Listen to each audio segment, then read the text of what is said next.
It's time. In fact, it's beyond time, and I've got to talk about this series. This frustrating, yet inspired, hard to get into, and insanely challenging, but therefore most rewarding video game series I've ever played.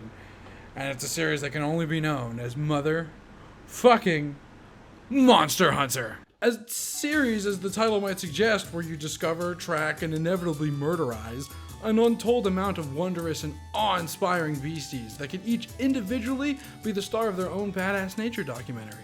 And quite honestly, it'd be as fascinating as our real-world ones. The appeal of the series is universal, something that has its roots inside every single culture across every single continent, through every bit of time that's ever been known to us. The appeal of monsters. Monsters have been a fascination of mankind since before there was even a mankind. The fascination most likely stemmed from the fear, respect, and know-how of the world's creatures, both known today and otherwise. Tales of great wings which shadows would take children playing in open clearings. Stories of tentacles dragging down fishing ships. A dinosaur in a lake so deep we still haven't been to the bottom. These stories capture our imagination and fuel our terror as children, and throughout the rest of our lives, well, we kind of eat this shit up. A monster is usually characterized by a horrifying visage and or possessing a power so great and so malicious that it threatens our social or moral foundation. They are sometimes seen as divine punishment or the occasional perversion of nature. Werewolves, for example, are always seen as unnatural and being lost to the ways of human moral order. Dracula, zombies, the Loch Ness Monster, El Chupacabra, the Banshee, Wendigo, the Headless Horseman, Keruberusu, Kaiju, and most importantly for this video, dragons, are all examples of monsters you've most likely heard of. And they're all from different parts of the world, inspired by varying legends from people who have nothing in common but the senses they share, and I guess, the planet we all live on. These legends, they're immortal, so long as we have feelings of fear and wonder. And I know I've sort of gone a little off topic, but that's because I really veer off into crazy directions sometimes. But the glue here is the connection to our wider outside world, not just the game itself. How it all ties back into Monster Hunter is in two ways. One, and this is the obvious here, we get to hunt these monsters for catharsis. We've built up long stresses through things like work, general life, moving, divorce, for some of us, not me personally.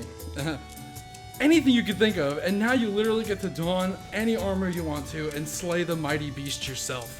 To a lot of people, this is very gratifying, not to mention the sense of accomplishment and taking on something so daunting.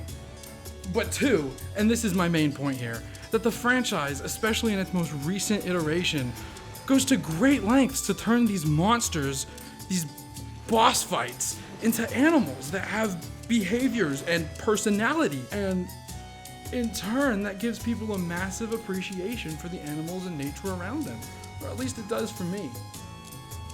The developers have the devotion to really take the time to study a huge variety of different animals, their behaviors, environments, how they react to other animals, and poured every ounce of time and dedication into this game. And it really shows, into this whole franchise, really.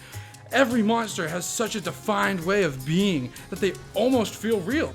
For example, when scouting locations, one of the developers heard that the eagles in the area perch up in the highest point, far from the prying eyes of people and the noise.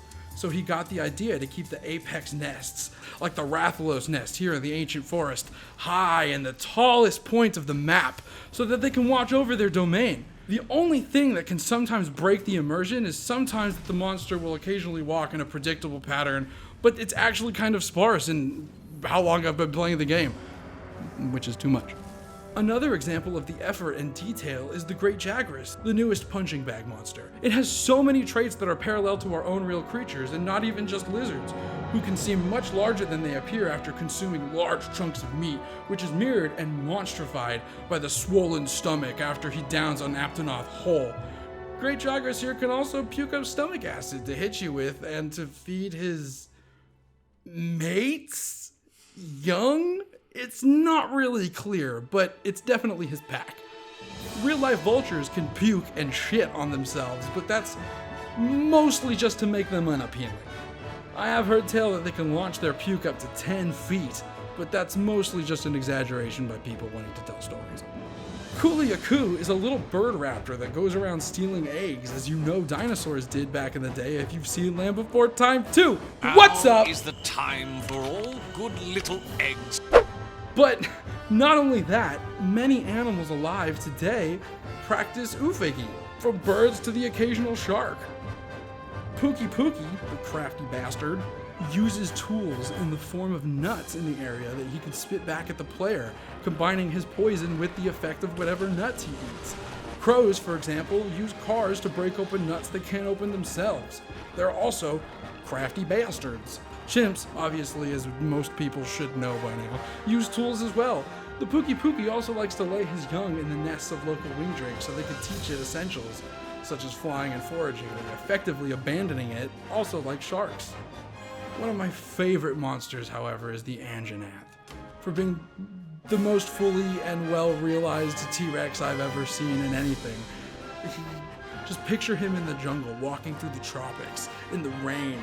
It just makes sense to me. His dark feathers and his pale colors, he's very vulture-like, and it's contradictory it's shown that T-Rexes weren't hunters, rather they were more like big vultures, which they incorporate into the design, which is nice. But they also, T-Rexes apparently lived in the west of the US, so not in the tropics, but over 1,000 hours of playing this game and going to this specific level all the time, I caught the motherfucker doing this, and it's something I've never seen before.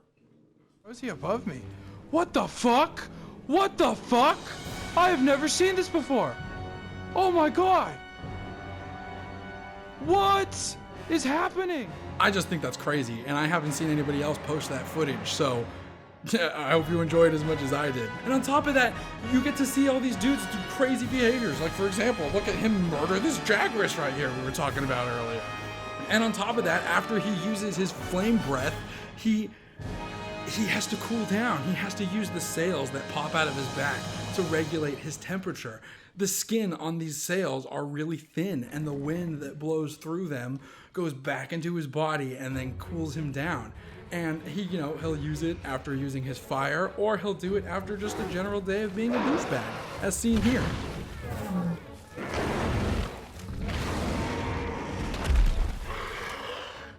And all of this is not even going into it as a fucking game. Let me tell you, as a game, it nearly has everything I could ever want. I grew up playing Mega Man games and fighting games a lot, so I really just love fighting things and taking their stuff, okay? And literally that's this whole game in spades, plus the hidden creatures, the bugs, and the plants. It all just makes up for this wonderful, thriving world, hence the fucking name of the game. So many creative monsters and battles that lead to artistically fueled armor sets, where the monster's pieces make up the whole outfit. Say you like the feathers on this thing, or the color of this dragon's wings, and wanted to make it part of your wardrobe. We'll get to murderizing and you'll have it to wear. There's this real satisfying sense of gratification, visually, in terms of rewards once you manage to wrangle down a few of these creatures. The drops are random, so there's a bit of a grind to be had, but it never ever feels like it because the combat is just so much fun. I think the system here goes a long way into making the game stand out. Instead of collecting Pokemon for your team or single weapon drops from enemies, you effectively use every part of the animals so you can go out and use those parts to kill the rest of its family. You see, the combat is all about the feel of it. There's no health and there's no stamina bar for the monster. You as a player have to visually tell by what you're looking at that, the monster's crippled. So you either have to tell, like maybe you've sliced off its fucking tail and blood is pumping out of its wound, or you've broken its jaw and it's hanging there. What do you mean? Huh? What do you mean, do I love animals? Countless dead monsters and ruined ecosystems aside, I think part of the reason the popularity of this game Pokemon too is increasing so much right now is because the concept and conversations about climate change and conservation are getting so serious and so real. I'm reading stories about walruses falling to their deaths because the permafrost is leaving. They're not equipped, thousands of years unequipped for climbing. Their eyesight leaves much to be desired, and they hear walruses down at the bottom, and they try to get there, and they just fall. They're not gonna make it. A lot of things aren't making it. The Tasmanian tiger, an animal that inspired one of the world's most famous cartoon characters, is gone. In fact, there are only 4,000 Bengal tigers left in the world. So that iconic imagery that everybody has everywhere. Turtles are on their way out, as well as giraffes. Any massive animal that you know and love on this planet is in danger. The tapestry of what so many of us consider to be as nature is disappearing right before our eyes. Not life as a whole, that'll be here after us, no matter what we do. But everything we know, the world we've grown up loving, is dying. And this game makes me attuned to that every time I look at it, and in a way it keeps me more conscious of my actions and how I choose to live. These are just some of the reasons why I actively love this game. I could go on about how much content we get, the updates. Oh, I'm coming. Oh, I love this move. Oh, that's the best jungle level I've ever seen. One of the most imaginative levels I've also ever seen in the Coral Highlands. And just so much passion. Look at the fan base. You've got Eric's Gaming, you've got Rage Gaming, and you've got their fans who are these incredibly talented artists beyond words. I mean, you could see some of the stuff they post in the Discords. It's so imaginative and so well done. And I think a series with dedication pulls in people who are cut from a similar cloth. I've met some of my best friends through this game, and I got inspired to start this YouTube channel because of this game.